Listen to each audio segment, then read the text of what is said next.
Hey guys, and welcome to a brand new video here on FPL Now. Today we're going to be going over my final team selection for Double Gameweek 25 and the transfers that I'm thinking of making as well. So if you're excited for the video, make sure to drop a like down below, leave a comment, what players are you thinking of bringing in for this game week, subscribe if you're brand new, and let's get into the video. So, starting things off, quickly going over my team selection. At the back, we do have Martinez in goal, away at Fulham. I mean, the whole Villa situation isn't looking too good right now. They've currently got a lot of injuries, and a lot of those injuries occupy the back line as well. So I think they're going to be playing like their 5th choice centre-back against Fulham, so I'm not really expecting a clean sheet, unfortunately, in that Fulham game. The only reason that I'm obviously keeping Martinez and my Villa players is just simply because they do play in 29, and hopefully by then they'll have a lot of their players back. But my other alternative is just Turner, who's got West Ham at home, but he's not even our starting goalkeeper anymore, so it just makes sense to play Martinez anyway. I mean, there's always the chance that he gets a few save points and stuff, but yeah, I'm really not expecting a clean sheet with the issues that Villa currently have at the back. So not really much more to say about him, just fingers crossed for a clean sheet. At the back though, we do have Dan Burn, who's got Bournemouth at home, Gabriel, who's got Burnley away, Virgil van Dijk, who's got Brentford away and Luton at home, and then also Estepinian, who's got Sheffield United away. So obviously I was playing Porro this week, who had Wolves at home, but it's now been confirmed that he's pulled like some sort of muscle. He's got a little bit of an injury. He is going to be out definitely for Double Gameweek 25, but then probably a couple weeks after that as well. So he might actually miss like 26 and maybe 27. I'm not going to sell him though, because it just seems like a backwards transfer, especially because I'm going to need him in game week 29. And I'm trying my hardest not to play my free hit in 29 so I can just wildcard in 30 and then just kind of like sort my team out then. So for me, I'm just going to keep him. You know, I've got a lot of money saved up anyway in him, so if I do lose a little bit, like 0.2 or something, it's not the end of the world. So yeah, this is kind of the back line that we have instead. So Virgil van Dijk, obviously the best Liverpool defender to own at the moment. Obviously with the Trent injury and stuff like that, he's the only one that's like guaranteed to play like both of the fixtures.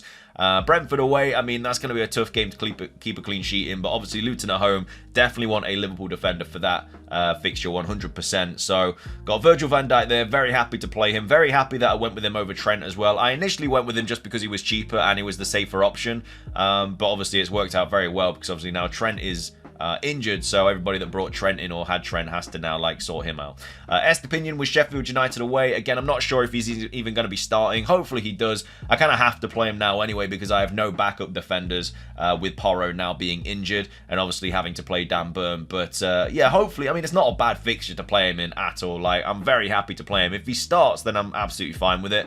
Obviously, they did concede 4 to Luton, so that's not too great. They are obviously Sheffield United on the back of winning 3-1 against Luton as well, so it's not the greatest time to really play them from a Brighton standpoint, but hopefully he gets something from that game. And then Gabriel, Burnley away, absolute cement player at the back. Like, he's going nowhere at all, especially with Burnley. Like, I think they're like top for like set piece goals conceded, and obviously that's just Gabriel licking his lips at that.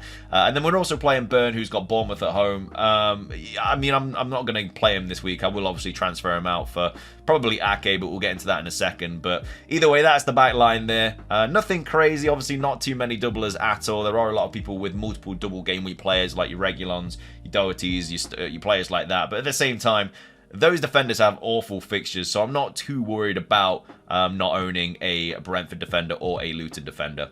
Moving into midfield, though, we have Diogo Jota, who's got Brentford away and Luton at home. Phil Foden, who's got Chelsea at home and Brentford at home. Palmer, who's got City away. And then Saka, who's got Burnley away as well. So, yeah, the midfield are bit all over the place, really. Obviously, very happy playing Saka. Palmer, I mean, I might play him. It's either between him and Solanke. So, I mean, they're both on penalties, which doesn't make the situation even easier. And to be fair, I might actually even bench Estepinian as well and just play Solanke. I mean, they're both penalty takers, so maybe a 3-4-3 might be smarter now that I look at it. And then obviously just bench Estepinian. I mean, I know the fixture's not ideal, but Newcastle haven't been great. And so, yeah, maybe Solanke will actually play really, really well against them. So I might actually do that. But either way, thinking of the midfield here, as I say, Saka's fine. Palmer, obviously a very, very tough fixture, but on penalties, playing his old club. You never know what's going to happen. Douglas Luiz is also an option. He's currently on my bench, who is also on penalties. I've got a lot of penalty takers, if you couldn't see. But I can't play them all, unfortunately. So, yeah, it's either going to be Douglas Luiz with Fulham away or Palmer with City away. And I don't know. That's going to be like a... that's just going to be like a last-minute kind of decision, I think. Foden, obviously, with the injuries, they've got, like, Grealish out.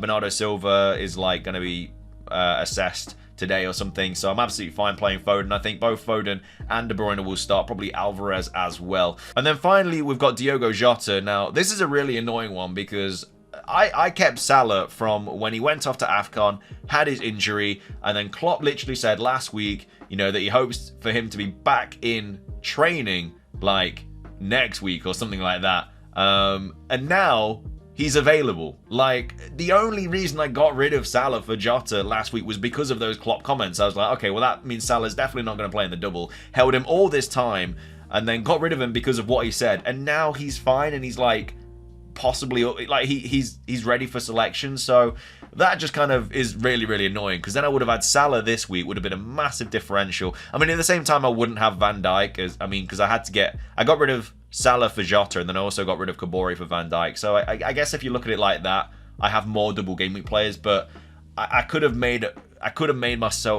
got myself around that in a different way, and obviously still had Salah in the team. So yeah, that was really, really annoying to see that in the press conference today, but you know, the game's the game. It's just how it goes sometimes. I'm still absolutely fine holding Jota, and I hope that Salah does miss the Brentford game. You know, just because he's available for selection doesn't mean that he's going to be rushed back, especially with what happened with Trent as well. Like, they rushed him back. Klopp even said that himself, and now he's out for, you know, a lot longer, and probably even going to miss the final of the cup. So yeah, hopefully they don't rush him back, and maybe he plays a little bit of the Luton game. That'd be a perfect situation. But I'm still going to play Jota. I have to anyway. There's not really any route back to Salah without completely ruining my team, and I'll talk about that a bit more in the transfer part of the video, but it just isn't worth it for me. As long as Jota plays both, then it's not the worst thing in the world.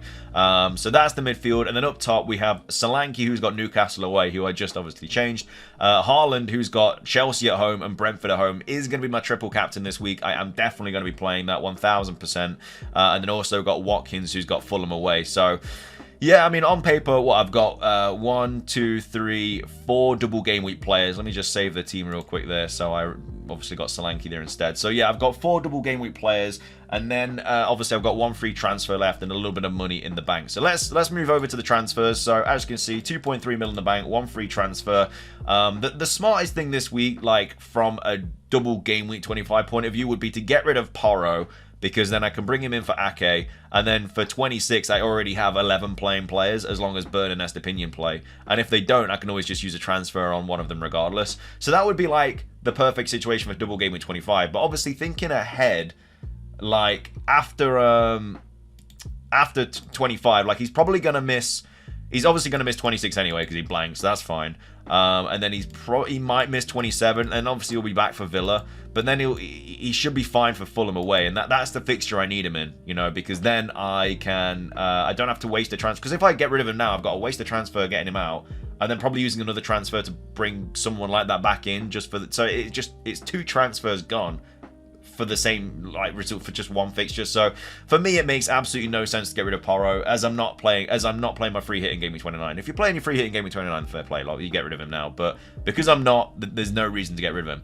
So now it's like, who do I get rid of out of Estepinian and Dan Burn? Well, obviously Dan Burn is the cheaper player, but I also think that Estepinian's ceiling is a lot higher. So I'm probably going to get rid of Dan Burn this week for Ake, who again I think will definitely play. He's actually just had a price rise, didn't see that. He will, I think, definitely play the double and hopefully Bournemouth. And then for game week 26, so obviously my team would look like, without Dan Burn, there would be Ake. So I'd have 5 double game week players, which I don't think is too bad. Like triple City and double Liverpool, it's not awful, you know. And, you know, I could always take a hit to get rid of somebody else for a different, like, Liverpool player. But, you know, because they blank in 26... you know, I'm getting an extra fixture, but I'm also losing a fixture. So if I get rid of, like, Watkins or Solanke for Darwin Núñez, like, yeah, he doubles in 25, which is great, but then he blanks in 26. So I'm still getting 2 fixtures either way, and then, you know, I'm taking a -4 hit. Plus, I want Solanke for 28 anyway, because it's a really good double, so there's just no point in getting rid of him now that I've held on to him. So, for me, Ake in, Dan Burn out is... has to be the transfer that I make this week. And then for 26, obviously, I'll have 10 playing players. So I get rid of either Diogo Jota, Virgil van Dijk, or Cole Palmer.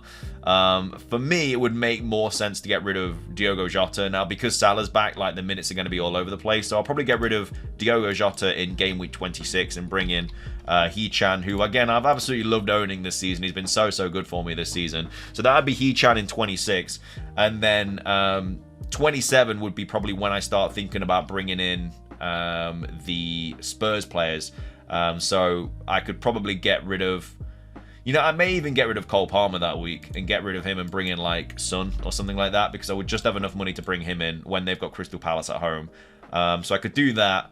So that'd be my 26 transfer. That'd be going into 27. Going into 28, I need to start thinking about the double. So for 28, it'd probably be like Estepinian out, Senesi in or something like that, because he'll obviously have the double then. So that'll be my 28 transfer. Then going into 29, I mean, I'm not going to have a lot of players. I'm going to have 1, 2, 3, 4, 5 guaranteed players. So I'd obviously have another free transfer, so it'd probably be another Spurs player. So I'd probably get rid of Foden for, like, Maddison or something like that. So that would be my transfer. So I'd have 6 definite playing players. And then obviously, where am I going to get the other 5 from? Well, obviously by then we'll hopefully find out more information on who is playing the double and who's not, who's playing 29 and who's not playing 29. So obviously I've just got to hope that other players on my team are going to play 29. You know, like if Bournemouth and Wolves both play in 29, then that's going to be insane, because that's an extra 3 players there, and that'll bump me up to like 9, and then I can take a hit to bring in 10. And then honestly, I don't mind taking a hit and just playing like 10 players that week. Because, you know, it's just 1 player difference, and sometimes the players only get you 1 point anyway. So that's kind of the situation I'm thinking at. And then obviously dead ending my team into this 29, and then wildcarding in 30, and then just, because hopefully by then we should know like a couple more doubles, I'd like to think. So then I can just sort that out, start thinking of the bench boost, the free hit, because free hit in 34 is going to be massive, because I can proper just like get 11 incredible double game week players, whereas like if I don't free hit in 34, I'll have to like kind of take a hit or something to get a subpar team. The bench boost is another thing to think about. That's probably going to be like around 37 maybe, probably when the next double is, and I'll just kind of like push my team towards that. It's never nice having to like always worry about the bench boost, because it kind of alternates certain transfers, but like on my wildcard, I'll just bring in like Dubravka or Areola or a player that's going to double in one of those, and then I just don't have to worry about it. So anyway, that's kind of the transfers and the game plan going further on into the season. But yeah, as of right now, it is probably going to be Dan Burn out, Ake in for double game week 25. 5 playing doublers, 3 from City, 2 from Liverpool. Like, I'm not too fussed about owning anyone from Luton. I would like to own Tony, but I don't think it's worth the hit at all. But either way, that's going to be everything from me today. If you enjoyed, drop a like, leave a comment. What transfers are you making for double game week 25? Subscribe if you're brand new, and until next time,